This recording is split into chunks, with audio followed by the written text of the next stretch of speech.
How are you now? Welcome back to Wander and Wonder. We're here out walking the hometown, the center circle. Lots of really nice tulips and things. Oh my god, the benches are back. That's wild.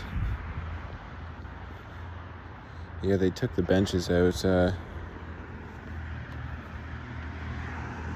I don't know, a couple years ago, I guess, because like people were sleeping on them. I don't know.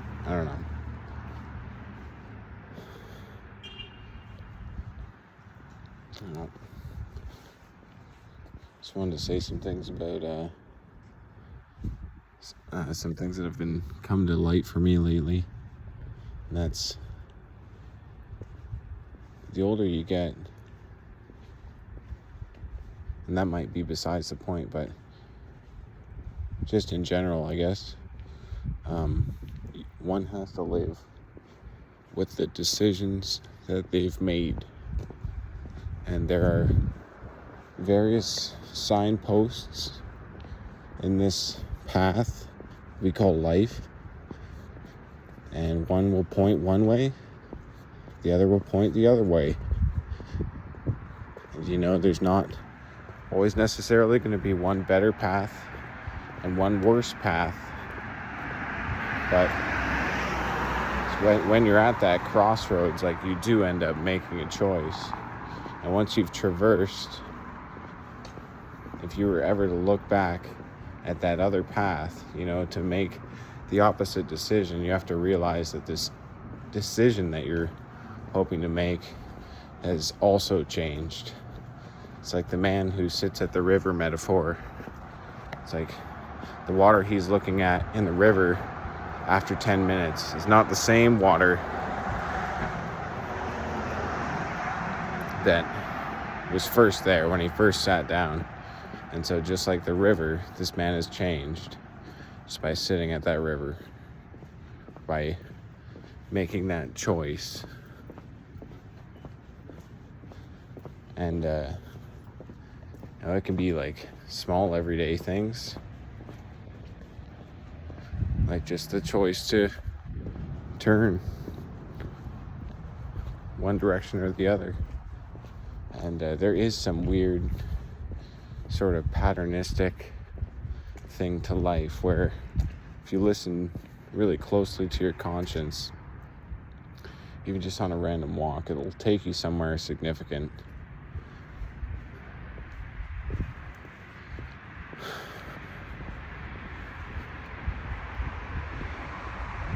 So yeah, that's it. Like once you've walked where you were hoping on going, like to walk the other path, you have to traverse all the way back.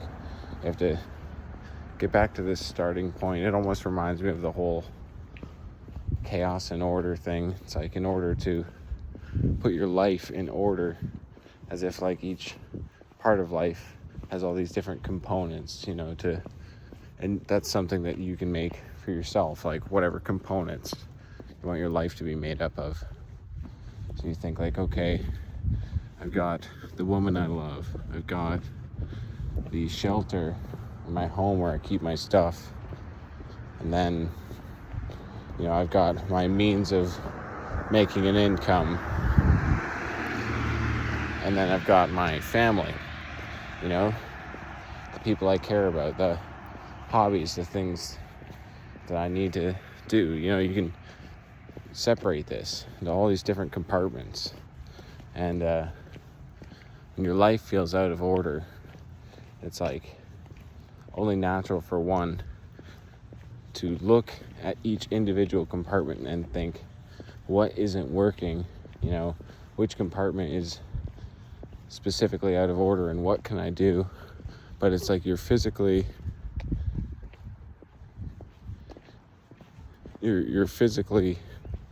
removing part of yourself, and until that part is put back together, you don't really feel like yourself. You don't really feel like a full person. And I don't know, it's just me thinking my own way. Like, why would anything in any of those compartments determine whether you're a real person or not? It's like, did you have some big significance, that you hoped to achieve in your lifetime? And as you get older, do you see, those opportunities that passed you by, or like the energy that you used to have that you just have to work so hard to get now?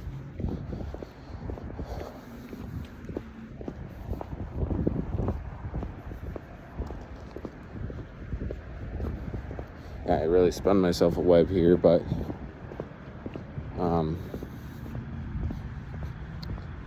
it's like, if you remove every aspect of someone's life, like, there's still a person, there's still something there. And I think the whole crying out aspect, of feeling something within that wants to cry out, is kind of the first step in the process, the process of growth. It's not to say, like, every time you break down that this is a good thing, but it is to say that there are opportunities within those moments to realize who you really are and what you really need. And so if something feels out of order, it's like it's not going to kill you as a person. Like, we may have become these things that we are by doing tasks, by doing the things that we feel like make us unique as individuals. But underneath all of that, there's still someone. And that crying out is like the passion, like the true person. If it were a talent, for example. Oh my God, there's a fox. I wonder if I can film him.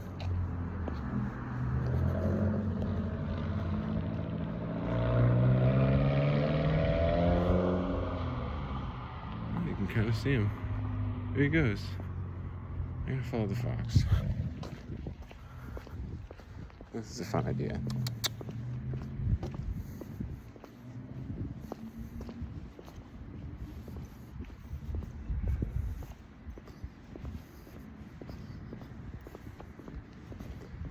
It's wild. Looks like he's just carrying a full bird.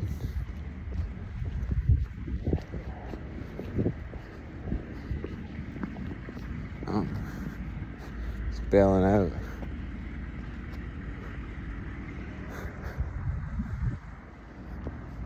Fucking crazy. Alright, well, he got away. I wasn't gonna fucking run after him. So,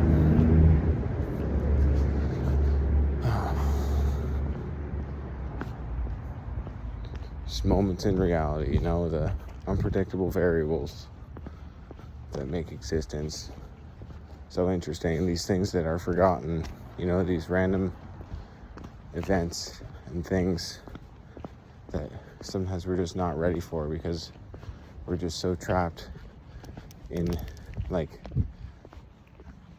I don't know if it's in the routine, in the cycle, just in normality.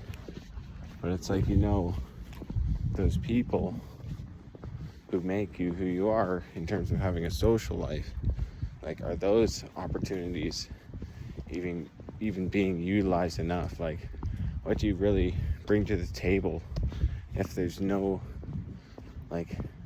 time to think in between weekly meetings?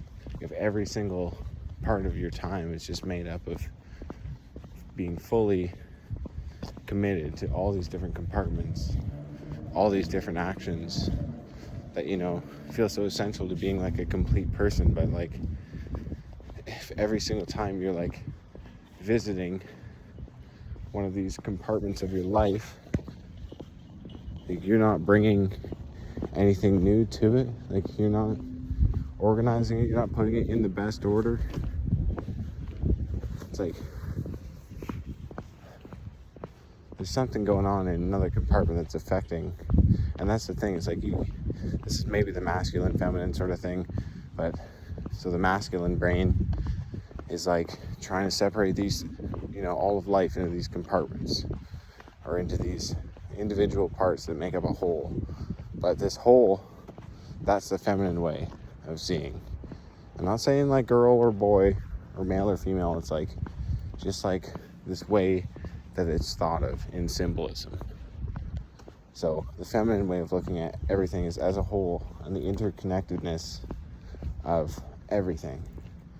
And so like looking at life with a balanced perspective, not just all task oriented and efficient, but also not just like constantly seeing everything as a whole and being unable to function because everything is just so tightly knit together. We can examine life and we can see when something is actually wrong, and we can also see when things are right, but those are often the things that we miss because we're so used to being stressed, we're so used to feeling down, and we're so used to using depression like this word which has been ascribed a meaning which you can never really feel, you can never really touch, but there's something that is described by this word, and we use it as a crutch. And because somewhere along the way we learned that people that have something wrong with them need help. You need therapy, you need pills, you need to fucking stay home from school today or stay home from work, have like a personal day. I'm not knocking personal days, but just like that's the basic idea, is that everybody has this perception, and I guess it's just kind of the way the world is, but it's like you don't want to use depression as a way out or as a crutch. Like you don't want to use the things that are wrong with you to make other people feel sorry for you, or to like think that the world itself owes you something.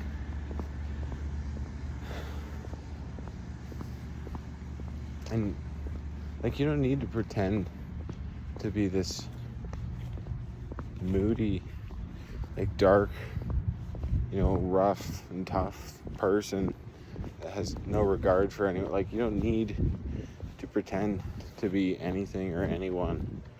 And the less that you put into trying to actually be something that you can't be because it's not real, the more energy you'll have to just like radiate, to just be alive.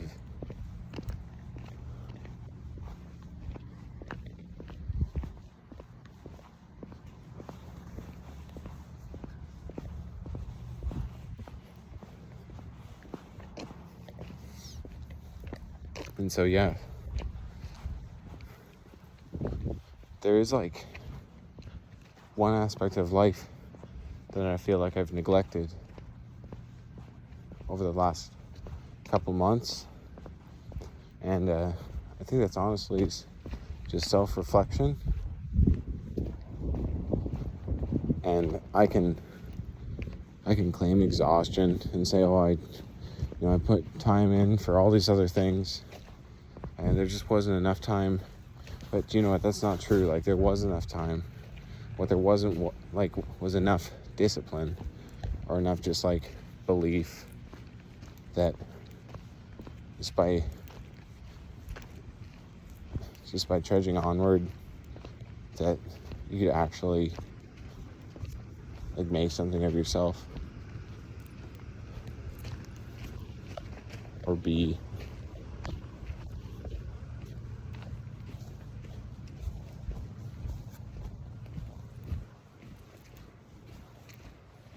Fucking weird place at night, man. I don't know. Still fucking always worried about what people think. oh, filming yourself, or what's going on there? He's talking to his fucking phone. It's it's pathetic that like a grown man can't just like walk around with the confidence to do whatever the fuck he really feels like in the public eye without like feeling like, oh, shouldn't do that. But that's, I guess, a testing ground. And I suppose it's also like a way to look at consciousness, to think like, oh, this person isn't actually reading anyone, he's reading the meta impression of how his worldview has come to shape how he thinks another person would react. Like, so basically just creating like egregores that don't exist, that have a negative perception of what you're doing. Like, you're literally just creating things that you think hate you. And so underneath it all, don't you think that like you might hate you? And that's like a really tough statement to bear, to think that like, you thought you were this thing and you aren't. And maybe you could be, and it might not even be that far away, but it's like, if you go down that path again, you already know where it leads, because you like have tried to do that thing and you saw that it ended with you like pretty much having to make a deal with the devil in order to succeed, like professionally. But it's not about being a professional. We're just talking personally right now. I guess it's not about being a professional musician or an artist or whatever, because like what I've come to realize like that actually means is selling out, like not being able to really speak out about the things that concern you. And that's just it. Like, I think that like mainstream artists really actually do sometimes know what's going on, and they just are powerless to actually say anything or do anything to stop it. And maybe they just like, they wanted it so bad for so long that the desire itself just like outweighs what they think is right and wrong. And they realize that like, they're not as in control of the situation as they thought. But it doesn't mean that people aren't great artists, and it doesn't mean that they haven't like nourished that spark of creativity that like makes an artist, whether or not they're known. And so really, at the end of the day, trying to think about how to nourish that spark of creativity, that actual energy, like the thing which, is accessed through the mind, through the consciousness, insofar as like a tune is received into the auditory complex, the mind's ear, and you just are able to create a full like song around that. And then not only that, but the song is good. And that's just the thing, is like, if everything I write sucks, then what's wrong with my ear? It's like, maybe it's just like what I've been listening to, or what I like, the impressions of what I think music should be. And that's just it. Like, being in a genre band, or even having a concept in general, but it's that whole like conceptual avenue which is almost limiting in a sense, because you think, oh, like, well, I'm going to demonstrate this greater idea over the length of an album, which I guess it's like these boundaries can sometimes be a good thing, but how do you, as an artist, just like create music, and it's have it all be like non-derivative and on the same record? Like, how do you actually be original? And I think that's just it. It's like, the more impressions of derivative music, because a lot of the stuff that we're even listening to based in genre is derivative. Like, it has come under such harsh influence from something before it, like hardcore music and Metallica or Slayer. So it's like, how do you reconcile with the fact that like everything you're listening to is already derivative, and if you were to try to listen to something original, there's a chance that the ideas which you come up with personally in the future and you think, oh, this is original, it's like simply less derivative. It's like, how do you be authentic in your art? If art is a reflection of life, if you want to be honest, like, because that's where the best stuff comes from, if you want to be honest with yourself as an artist, like, what is the life that you're living that makes you feel so special that you just have to like spill it all out? Like, that you just have to make a song about this thing because it's just so significant. Or, you know, and that's just the thing. It's like, oh, you don't have to make significant. You can just make songs, and then, you know, it'll just turn into something. But it's like, don't you really like want to make something significant instead of just like not caring and just recording everything off the cuff and like just putting shit out with, like, you know, you put in effort, but it's like it still sounds like whatever. It's like you can't. It's like putting makeup on a pig after a while with like a song idea, right? It's like maybe not the best song, but it's like, well, we can mix it, make it sound pretty good. But it's like, don't you fucking want, like, don't you yearn for like that feeling of being known? And that's where it starts, right? And if you were to like follow that feeling all the way back to where you were before, it could lead to that signpost in the road again. You know, the one where you compromise on your views and morals, or the one where you don't, and, you know, you stand your ground. It's like, that's where we are again right now. But so I guess the whole thing is like, it doesn't matter if you're led down that road again, because what's most important is to just have that spark, that genuine spark of creativity, that like, and not even just that, but it's like zeal just for life, like the magnetism to just draw people in with like being an interesting person, you know, and being honest and not being full of shit. So, and just being articulate as well, because if you're not talking about ideas, if you're just talking about like what's happened, like a lot of the terms that will come to mind, it's just a linear flow. But like the way that we think, it's not always linear. It's like the way that we speak is linear, but if we can talk about an idea and not like something that's happened over the course of time, we have to look at it in a different way, and it's picking up on different spots of the brain. And it's just like,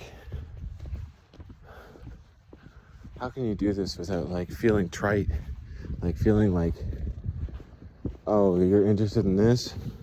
Well, I've already looked into that, or I've already like scratched the surface of that, and it's like, I just couldn't care less anymore because I know where it all leads.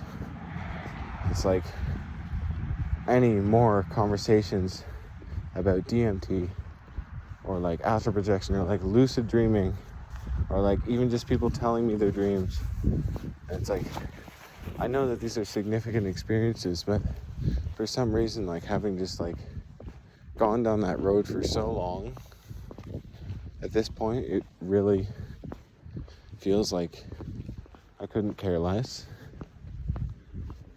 Like, I understand, it's like, but at the end of it all, what does it really mean? And what you usually get from tripping or from having like a hardcore inner experience is like, oh, you need to like clean up your life. And there you are again, like fighting these demons that are just like, you know, drug addiction or habitual activity, like immorality, just, there you are again, like fighting that same fight, like in that same struggle. And it's not that those things aren't important, but it's like, why, under the influence, can we feel like that? It's like, is that actually something that's speaking to us from within to say like, hey, you should actually not do this? Is that consistent, like trip to trip? Like, you would obviously all want to get healthy, so I guess it depends on like deep inside what you think being healthy is. And you want to be that. You won't want to be unhealthy.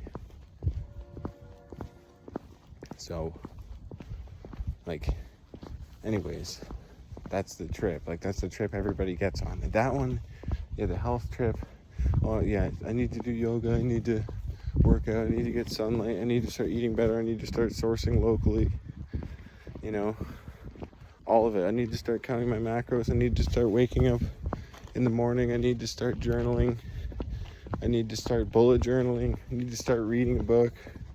I need to start logging everything that I do, like in my bullet journal, including like movies. And I need to start making a compendium, you know, creating my little categories for every little aspect of life. Like, oh, my movies thing, I'm gonna do this from like 8 to 10 on Thursday nights. I'm gonna watch a movie every single time, and I'm just gonna put every single aspect of all this, you know what I mean? Like, this is the type of spiraling behavior that starts out.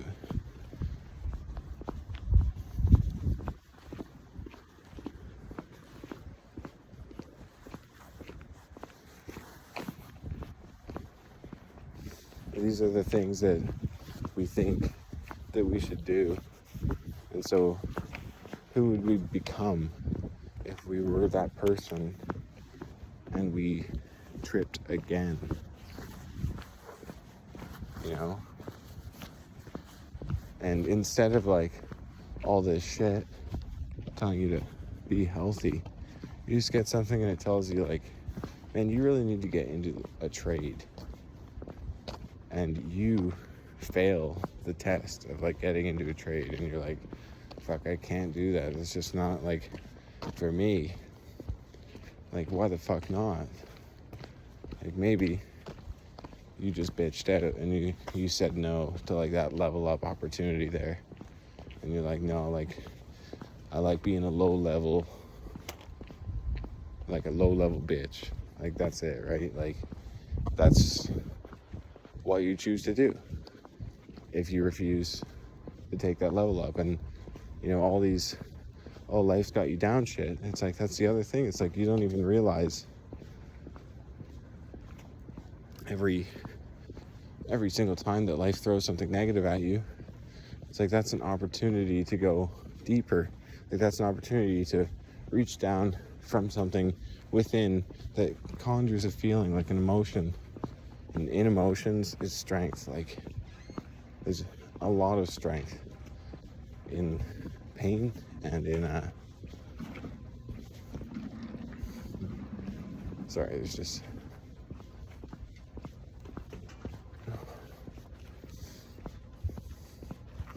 but yeah, that's it. It's like, I think one crossroads often leads to another. I'm not really sure. I guess there is like the straight and narrow, right? Where it's like you see something out until the very end. That would be the most ideal sort of thing. But once you've like lost the plot, like once you realize that like, oh, you went off the main road so long ago that there's a good chance you might not even make it back. Like, there's a good chance that you're gonna be fucking insane and wrecked your whole life.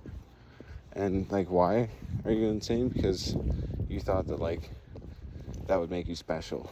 You know, if you were that person that fucking, you know, caught the dragon.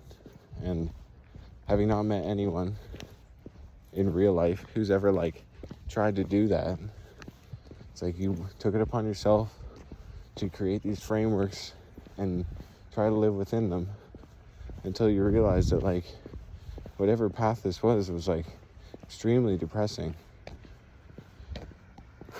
or something. It's like, what really happened?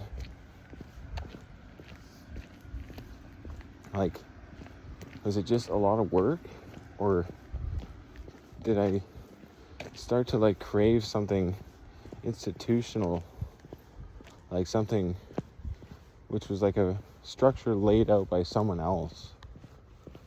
And then I started like really going deep on like everything that everyone else has tried to, scaffold, metaphysically speaking. So it's like going into systems of occultism to like try to understand like what's going on the other side of dreams, or what's going on the other side of death's door, or what are the real boundaries of consciousness if we're able to like have the psychedelic experience. And so I think just like getting extremely bogged down in the framework, or like maybe just not seeing it, or maybe it was just like the whole time that wasn't the thing that I should have been doing,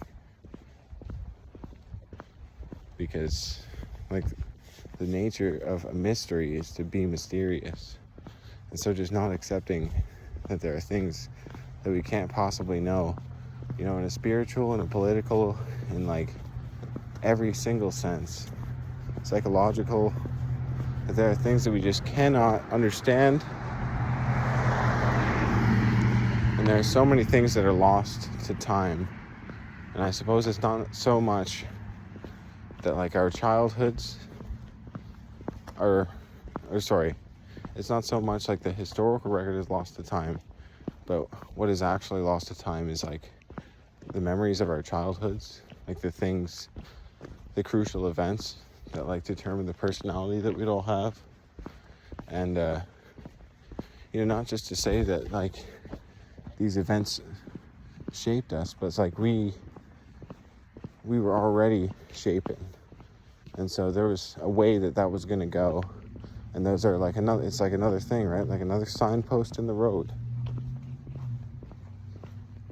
And just like playing that game Fable 2, it's like every single decision, it's going to be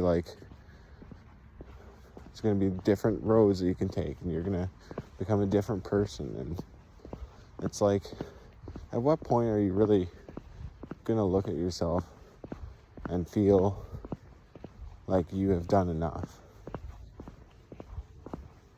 And it's like, well, I guess it's like when you've done all that you can do, when you know that you've done all that you can do, and so you do all you can do that day. Like, you wake up early, you do your stretching, your yoga, you get outside, get the sunlight, you get your breakfast, you get your workout, you do the work on like the side hustle because you want to escape the rat race.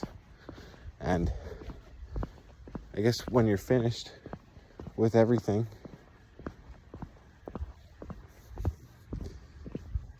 you can say like, I did more than I did yesterday, and you just try to just go with that momentum. And that's the thing, right? It's like all these individual tasks, and you can look at a whole day and say that was a good day. But when you break it down to the individual tasks, like you can see every single individual choice as a good one. It's like doing dishes by hand. Like every single dish is a decision to keep washing the dishes. And if you are actively making positive decisions over and over again to try to better your life and your environment and your surroundings, then it's going to like build momentum. And I think when you are like fully burnt out, or you fully lost steam, like it doesn't really take much to get back and going. Like it's just like, just clean something, just clean one thing.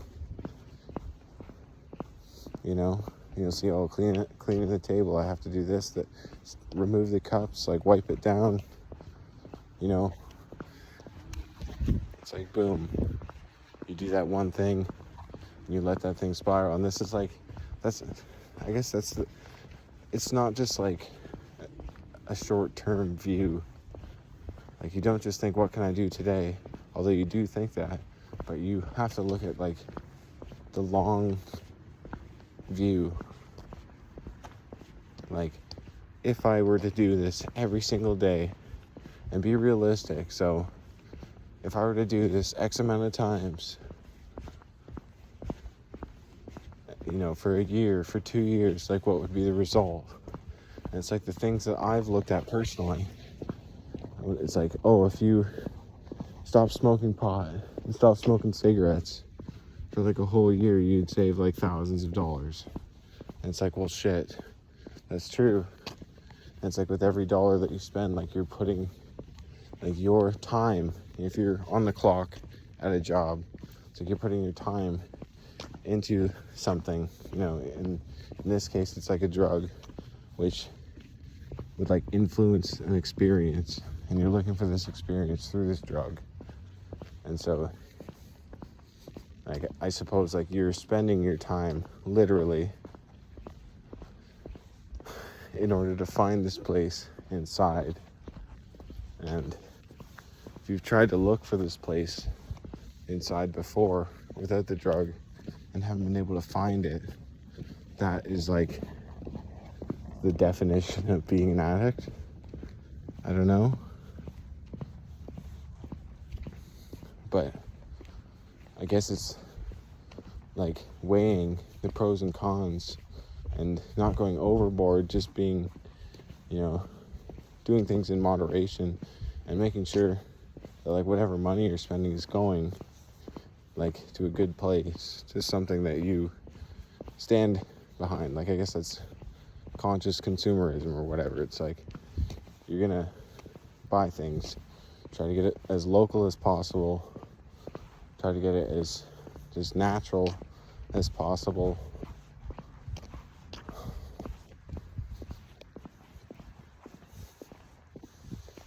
I guess the other thing is, like, with being burnt out talking about politics,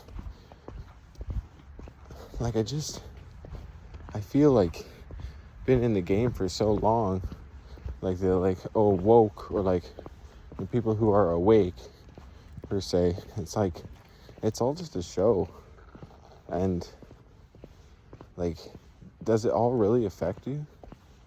Or is this just like some sort of thing, just another thing to like keep you from finding peace, like, in your daily life, like from finding that place inside,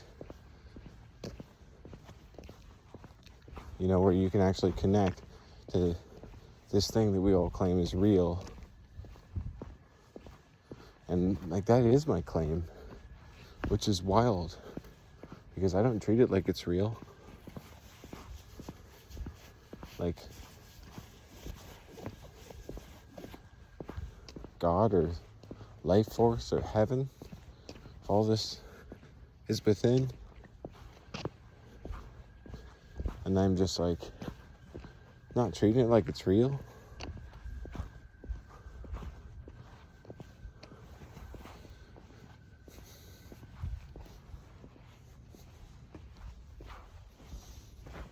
And it's like, but I know it is. So what's the big deal? Like, why do I have to, like, what is treating it like it's real? It's like building the framework around the creation. And it's like understanding the long view of like your own health, your own mind and body, and how it's like all these things, which are consequences,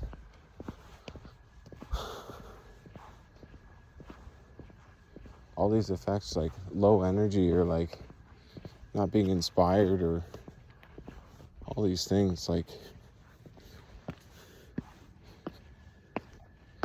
it's coming from inside. Like, there's something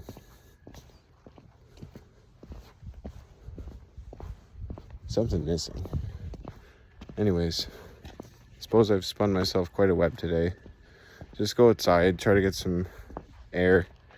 Thanks for watching Wander and Wonder. we're back.